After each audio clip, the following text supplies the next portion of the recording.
जय जिनेन्द्र। जैन धर्म की पाठशाला start with the basic learning में आप सभी का स्वागत है। मैं स्नेहा जैन आज आपके सामने एरिया वहीयम सूत्र लेके आई हूँ और साथ ही साथ इस सूत्र का अर्थ क्या है वो भी लेके आई हूँ। चलिए शुरू करते हैं। एरिया वहीयम सूत्र के अंतर्गत सबसे पहले उसका अर्थ, उसका मतलब होता है कि आते जाते चलते फिरते मैंने कोई भी यदि पाप किया हो तो उस पाप की, कोई भी हिंसा की हो तो उस हिंसा की क्षमा याचना। तो साधारण भाषा में कहा जाता है किसी भी जीव को मारना हिंसा कहलाता है, लेकिन जैन धर्म इससे बहुत आगे है। जैन धर्म में एक सूक्ष्म से सूक्ष्म चीज़, छोटी से छोटी जीव को भी यदि हम दर्द पहुंचाते हैं, दुख देते हैं तो उसे हिंसा के रूप में माना गया है और उसकी क्षमा याचना करना परम आवश्यक है। इस सूत्र के अंदर पाप के मार्ग में गए, हिंसा के मार्ग में गए मानव को वापस अहिंसा के मार्ग में लाना और उससे क्षमा याचना करवाना ही है। इस सूत्र का हर एक अक्षर का वर्णन मैं आपके सामने करूंगी।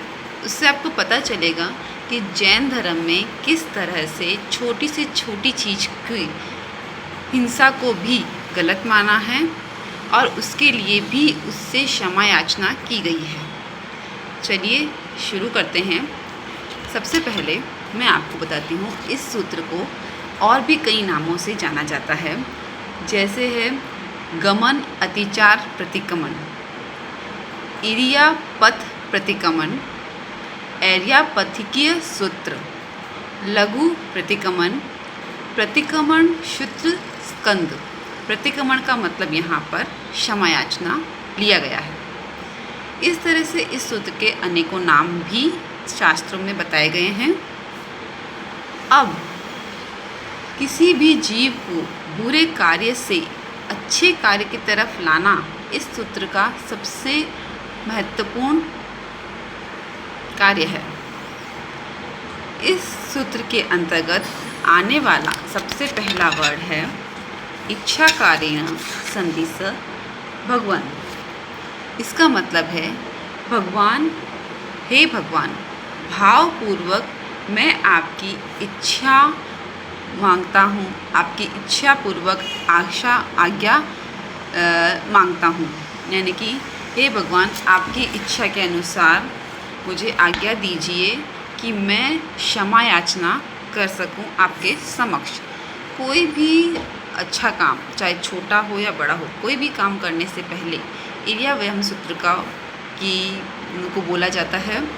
इसमें सबसे पहला जो वर्ड है इच्छाकारेण संदिश भगवान, इसके अंतर्गत भगवान से आज्ञा मांगी जाती है कि भगवान, मैं जो जितने भी आते जाते मैंने पाप किए हैं उन सब की क्षमा मांगने के लिए सबसे पहले तो मैं आपकी आज्ञा मांगता हूँ। ये एक विनय का पद होता है जिसमें हम कोई भी कार्य करने से पहले हमारे जितने भी बड़े गुरुवर हैं, भगवंत हैं, उनकी आज्ञा मांगते हैं। तो इसी तरह से इस सूत्र के अंतर्गत भी सूत्र बोलने से पहले भगवान की आज्ञा मांगी जाती है। इसके बाद इसका दूसरा अर्थ शब्द है एरिया वहीयम परिक्रमामि। एरिया वहीयम परिक्रमामि, एरिया वहीयम मतलब आते जाते। मुझसे कोई भी मेरे से जो क्रिया हुई है उसमें कोई भी हिंसा हुई है, कोई भी पाप हुआ है तो उसके लिए मैं क्षमा मांगता हूँ। अब ये आते जाते कौन कौन से पाप हैं जो मुझसे हुए हैं, ये बात समझ में नहीं आती, तो इसकी डिटेल इस सूत्र के अंतर्गत पूरी दी गई है, जिसके दो भाग किए गए हैं। पहले जीव हिंसा ली गई है और दूसरी कर्म हिंसा ली गई है। जीव हिंसा के अंतर्गत ये बताया गया है कि कौन कौन से जीवों की हम हिंसा कर रहे हैं और उनसे क्षमा याचना लेनी है। और दूसरा पद है जिसमें हम ये बता रहे हैं कि हम जीव हिंसा किस क्रिया से कर रहे हैं। ये दोनों ही पद इसके अंतर्गत लिए गए हैं। तो ये बहुत ही इंटरेस्टिंग चीज़ है और इसे समझने के बाद जब हम इरिया का जब भी पाठ करेंगे तो उसका पाठ करने में हमारे मन में ये समझ आएगा कि हम किस चीज़ की क्षमा याचना कर रहे हैं। वरना सिर्फ स्तोत्र को रटना या सूत्रों के अक्षरों को रटना ये जीवन नहीं है, उसका अर्थ समझना बहुत ज़रूरी है। और मेरे इस चैनल का सबसे पहला उद्देश्य यही है कि हम जो भी याद करें उसका अर्थ हमें आना चाहिए, सिर्फ उसे रटना नहीं है। तो सबसे पहले मैंने आपको बताया इच्छा कार्य संदिस भगवन एरिया वयम परिक्रमामि। इसका मतलब है, हे भगवान, मैं आपकी आज्ञा मांगता हूँ कि मुझसे आते जाते जो भी पाप हुए हैं उन सब की क्षमा याचना। अब उसका डिटेल सूत्र में लिखा गया है आगे, इच्छम इच्छामी परिक्रम्यु।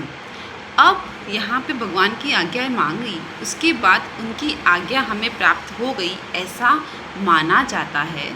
तो इच्छम इच्छामी परिक्रम्यु यानी कि भगवान, मैं आपकी आज्ञा प्राप्त हो गई है, अब आपकी आज्ञा प्राप्त करके मैं उन सभी कर्मों का वर्णन मैं आपके समक्ष कर रहा हूँ जो कि मैंने शायद किए हैं, जान के किए हैं या अनजाने में किए हैं, लेकिन उन सब की क्षमा याचना मैं आपसे मांगूंगा।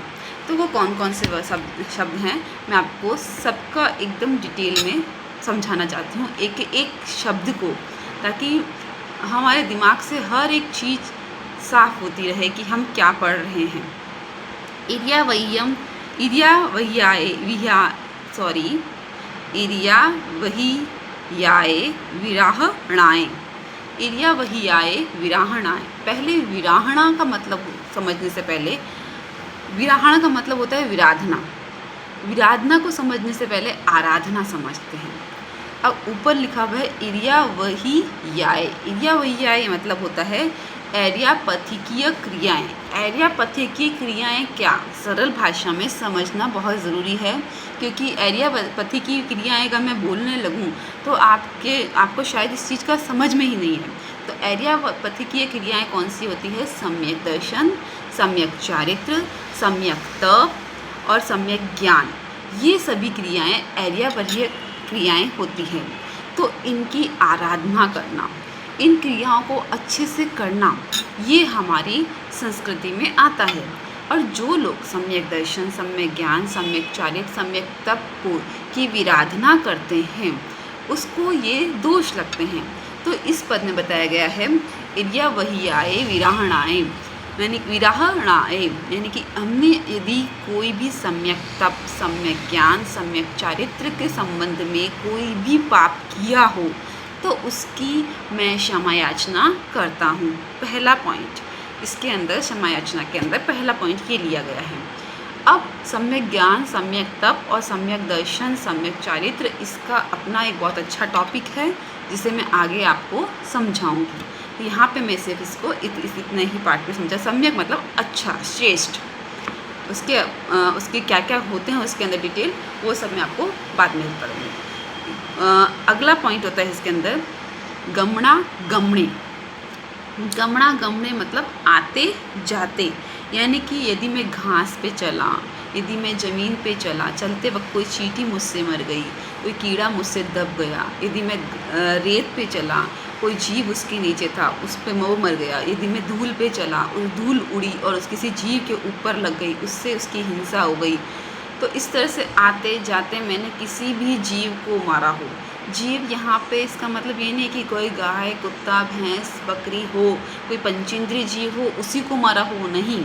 यदि छोटी सी कीड़ी मतलब छोटी सी चींटी, कोई भी चलती फिरती कोई भी एक इल, जू तक अगर छोटा सा सूक्ष्म से सूक्ष्म जीव है उसको भी अगर मैंने मारा है तो वो भी उसकी भी मैंने विराधना की है। तो गमना गमणे यानी कि आते जाते चलते फिरते जो मैंने पाप किए हों वो। फिर उसके बाद है पाणक कमणे, बियक कमणे, हरियक कमणे। अब पाणक कमणे, बियक कमणे, हरियक कमणे, इसका अर्थ इसने बताया है कि जो भी हमारे पाणक कमणे, बियक कमणे, हरियक कमणे यानी कि प्राणी में, बीज में, वनस्पति के अंदर, यानी कि हमने कोई भी चीज़ को यदि काटा है, सब्जी है या कुछ भी काटा है, उसमें भी सूक्ष्म सूक्ष्म जीव होते हैं, उनको भी अगर हमने विराधना की है। और दिनचर्या के अंदर स्पेशली लेडीज़ लोग जो कि दिन भर कोई ना कोई व्यंजन बनाते हैं, तो उनके साथ तो ये विराधना निरंतर चलती रहती है। तो ये विराधना जो मैंने की है, ये मैंने मन से नहीं की, पर ये मेरा क्रिया है, मेरा कर्म है, मुझे करना है, इसलिए मैंने की है। तो उनके लिए भी उन जीवों की सहायता मिले, उन जीवों से मैं क्षमा याचना करती हूँ कि मैंने उन्हें जान के या अनजाने में कष्ट दिया है। तो पाणकम्णे बियक्कम्णे हरियक्कम्णे ओसा उत्तिंग पड़ंग डंग मट्टी मकड़ा संताना संकमणे। ओसा मतलब ओस की छोटी छोटी बूंदें, यदि उस पे मैं चली हूँ।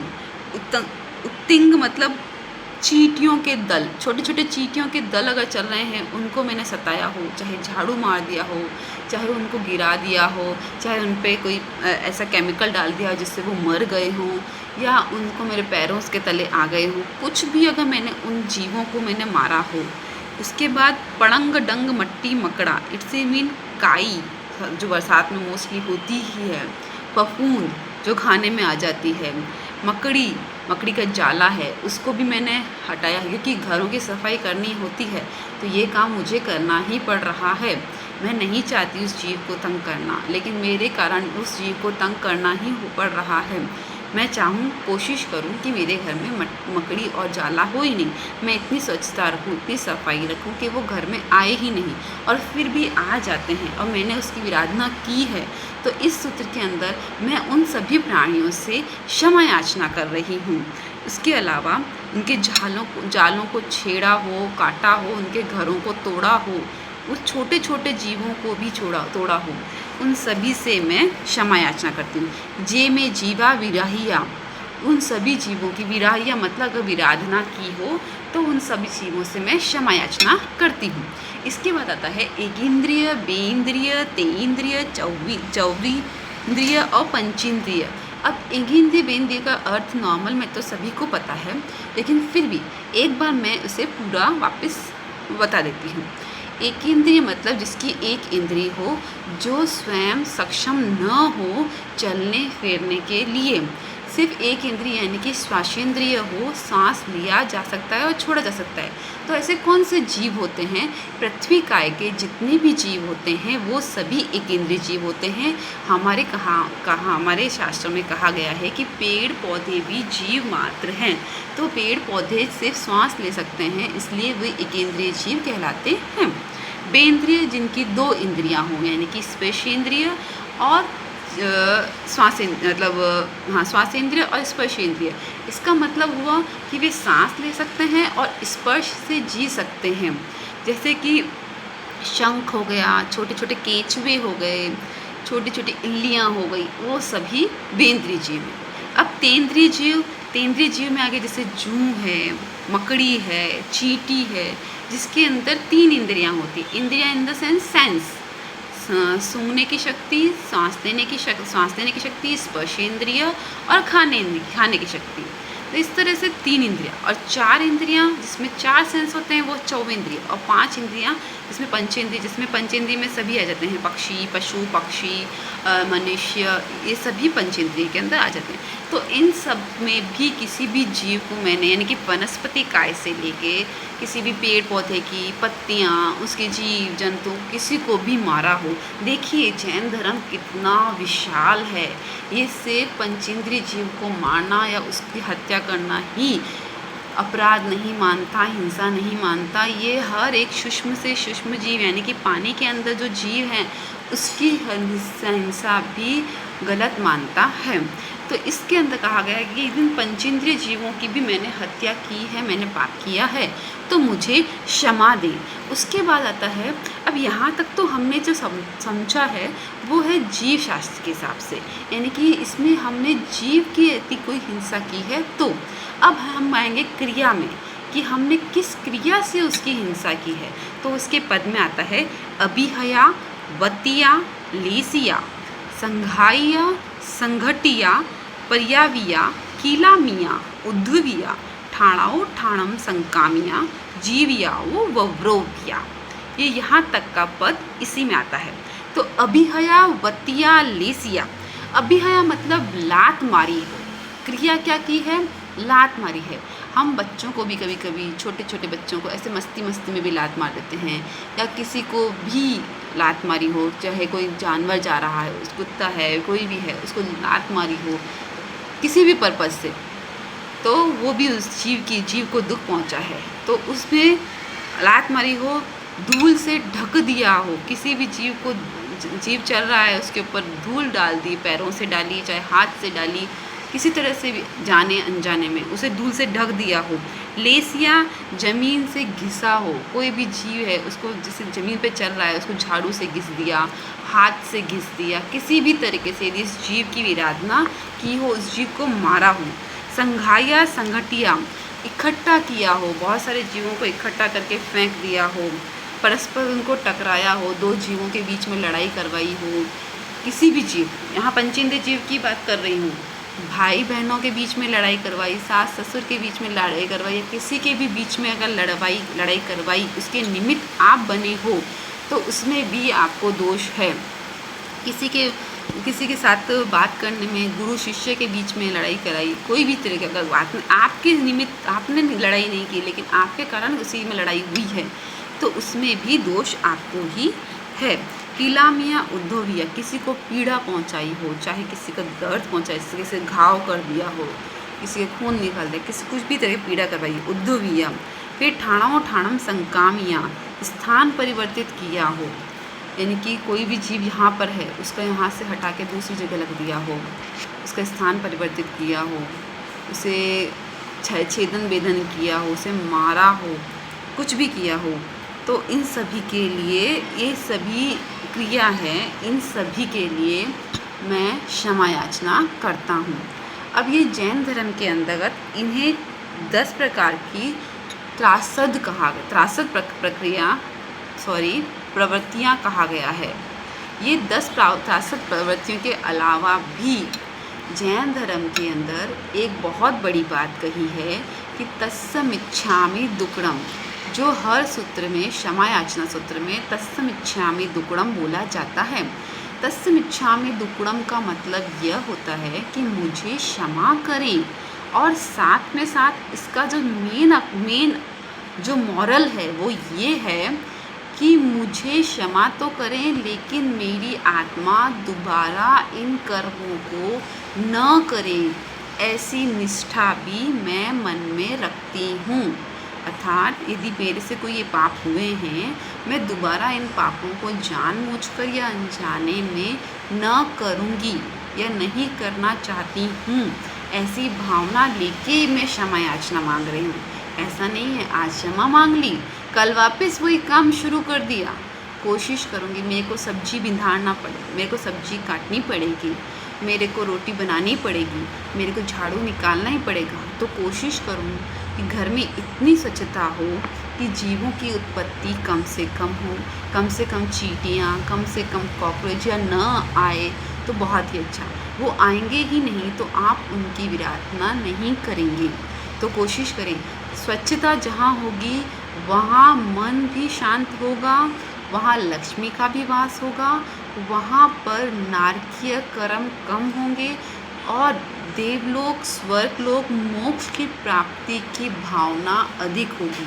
जहाँ स्वच्छता कम होगी वहाँ इन सभी का प्रभाव बढ़ता जाएगा। कीड़े मकोड़े, जीव जंतु, फिर उनकी हिंसा, फिर नारकीय कर्म, फिर मन में द्वेष, क्रोध, मोह, माया, कसाय, ये सभी चीज़ें इन सब से रिलेटेड होती है। हम सोचते हैं कि हम जो आपस में बात करते हैं उससे ही हमें आगे ये लड़ाई झगड़े होते हैं। नहीं, यदि इन जीवों की हिंसा आपने की है तो इनका कहीं ना कहीं बुरा प्रभाव आपके शरीर पे, आपके परिवार पे ज़रूर पड़ेगा। इसलिए स्वच्छता अत्यंत आवश्यक है। स्वच्छता के लिए ऐसा नहीं कि उन जीवों की हिंसा करना, उन जीवों की उत्पत्ति ही आपके घर में न हो, इस चीज़ का विशेष ध्यान रखना। घर के साथ साथ समाज में और देश में भी कम से कम जीवों की हिंसा करना और उनकी उत्पत्ति पर, मतलब घर में गंदगी ना हो या फिर कहीं भी उनकी विराधना ना हो, इस चीज़ का ध्यान रखना। यदि कहीं चींटी है भी से तो उसे धीरे से कागज़ से उठा के बाहर रख देना। या फिर चींटी का घर भी होता है, जैसे हम पुराने ज़माने में कहा जाता था कि एक कटोरी भर के शक्कर घर के बाहर रख दो तो सब चींटियाँ वहाँ पे चली जाती है, घर में नहीं आती है। तो इस तरह से बहुत सी चीज़ें हैं जिससे कि हम उनकी विराधना को रोक सकते हैं। तो इलियावयम सूत्र के अंतर्गत इतना ही है। मैं इस सूत्र को एक बार वापस पूरा आपको बोल देती हूँ।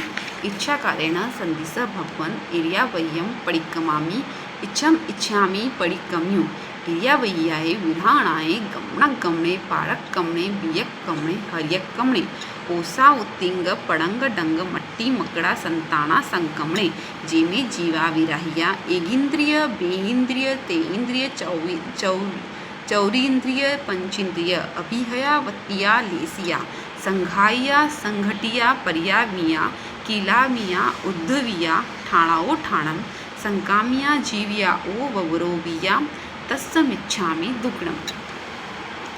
धन्यवाद।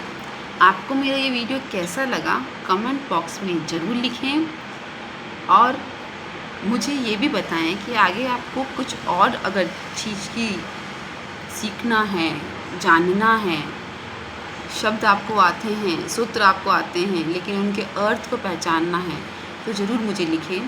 मैं आपकी पूर्ण सहयोग करने के लिए हमेशा तत्पर रहूँगी। धन्यवाद।